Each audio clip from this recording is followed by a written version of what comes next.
Распаковывает, проверяет мой вентилятор. Для компьютера нужен. А то перегревается часто.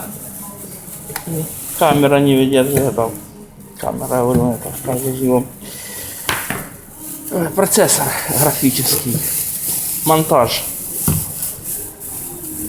Обмен воздуха там плохой.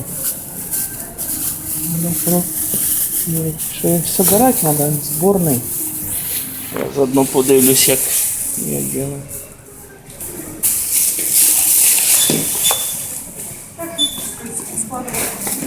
Там несколько скоростей, да, у него есть даже?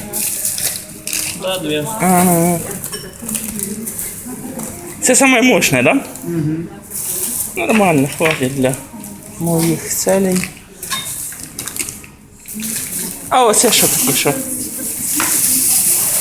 Це подставка, да? Сразу попробувати, чи вона працює. Ух ти, це можна кріпити, да? Угу. Блин, ты мне... Что, вы меня посмотрели. Ага, вот так цепляется. А, все, я понял.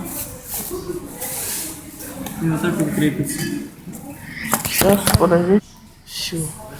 Теперь заплатить инструкцию.